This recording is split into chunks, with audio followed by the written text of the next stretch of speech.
In yet another blow to Donald Trump's electoral chances, the Latter-day Saints are poised to support Kamala Harris more than any other Democratic ticket in 60 years. Let's discuss. I'm Dave Aronberg, state attorney for Palm Beach County, a.k.a. the Florida Law Man, here on the MeidasTouch Network.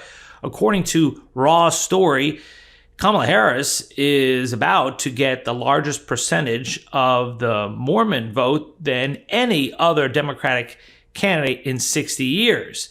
According to the article, a group of Kamala Harris supporters convened in a virtual call that was an eclectic mix with attorneys, lawmakers, podcasters, singers, and a mayor.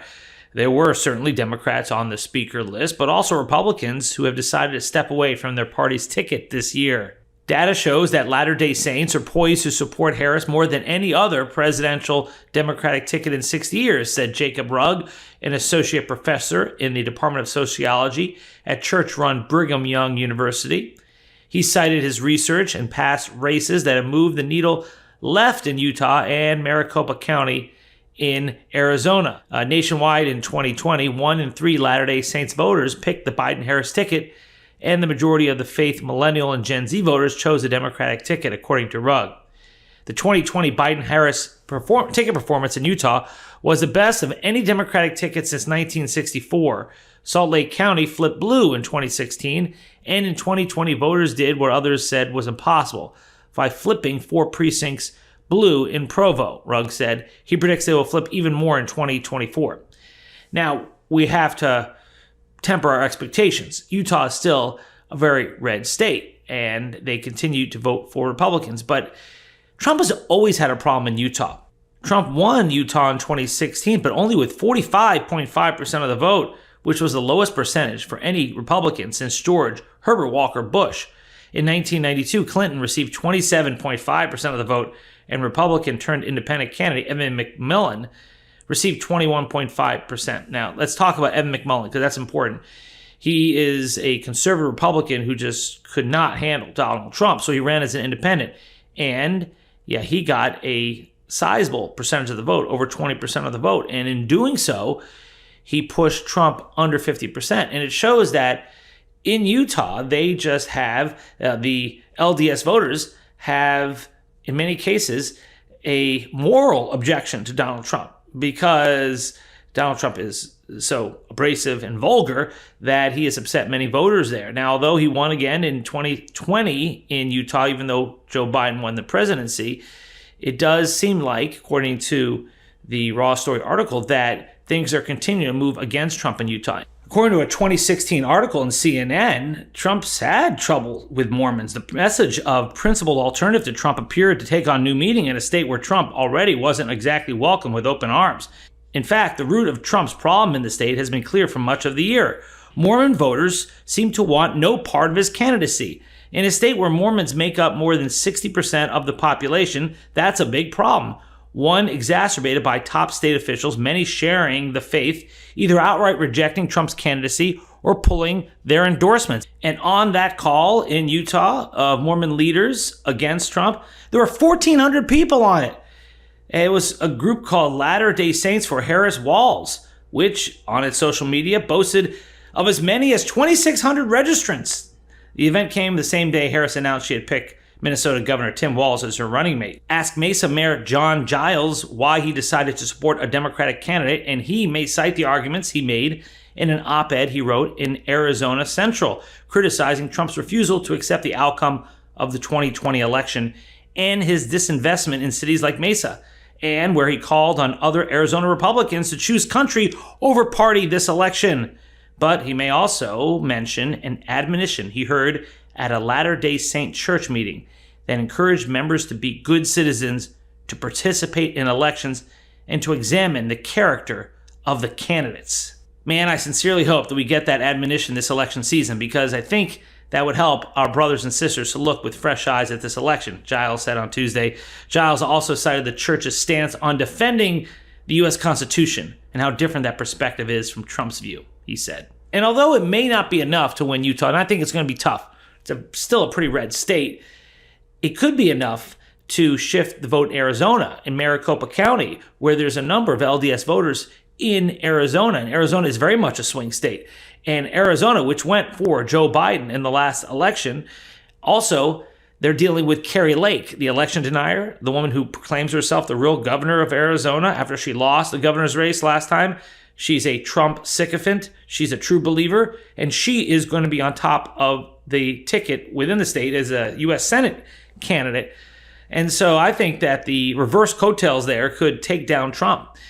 And Kari Lake is running against Ruben Gallego, who's been surging in popularity. He was helped also by Kristen Sinema's bailing from the race. He helped push her out. And now you've got a one-on-one matchup that I think really looks good for the Democrat there. And that also will affect Trump's vote there.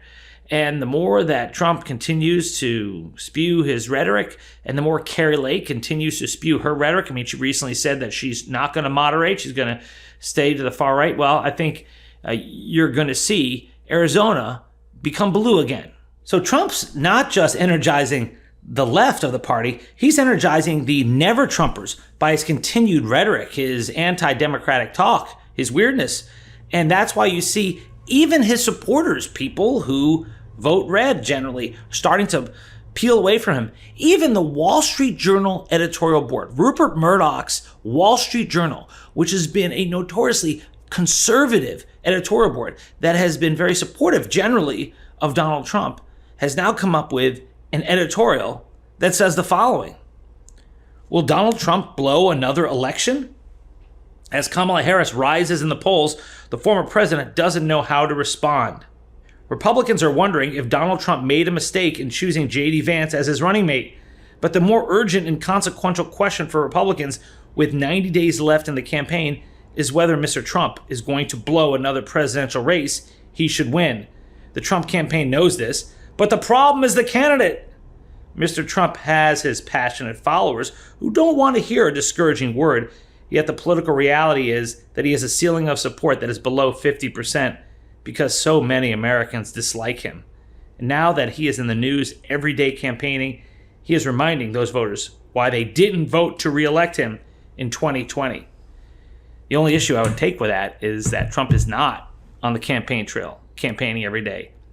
J.D. Vance is left to go follow in Kamala Harris and Tim Walz's wake to try to do responses where he holds rallies where very few people show up, and he makes awkward comments because he's such an awkward dude who doesn't know how to be real because he sold out long ago. What makes you smile? What makes you happy? Well, I smile at a lot of things, including bogus questions from the media, man. And so, look, I think my message to the American people is very simple on this, that President Trump in particular has the best sense of humor of anybody I've ever seen in American politics. He loves to joke. He loves to he loves to make fun of everybody that's out there. And I think you got to do that from time to time. But he's also a guy who's very frustrated with what Kamala Harris has done to this country. Both of those things can be true. And I think most Americans can joke around, but also be pissed off about the direction of this country. But Donald Trump himself doesn't seem to be on the campaign trail much. He doesn't seem to be making many speeches these days. And when he does, they're loaded with controversy. And so he's not campaigning very much. Meanwhile, the Kamala Harris, Tim Walz show is on the road, and they're getting huge audiences and raising millions of dollars. So this has become an incredible election season where Democrats look like we were in an uphill battle. But now I think it's safe to say that Kamala Harris and Tim Walz and the Democrats are in the lead and continue to surge ahead. But it's going to take all of us at Meidas Mighty to continue doing our part, because the polls are looking good right now, but the only poll that really matters is the one in November. So that is the latest, not just from the blue states, but from the red states. Now, if only Florida could turn blue again. Hey, we'll keep working on it here, because I'm Dave Aronberg, a.k.a. the Florida Law Man here on the MeidasTouch Network. If you like this video, please leave a comment below and share with a friend. I love reading your comments. And check out our sister site, True Crime MTN, where you discuss the hottest true crime cases around the country that don't make it onto the main MeidasTouch network. So I'll see you over there, and I'll also see you here next time. Love this video? Make sure you stay up to date on the latest breaking news and all things Meidas by signing up to the MeidasTouch newsletter at MeidasTouch.com/newsletter.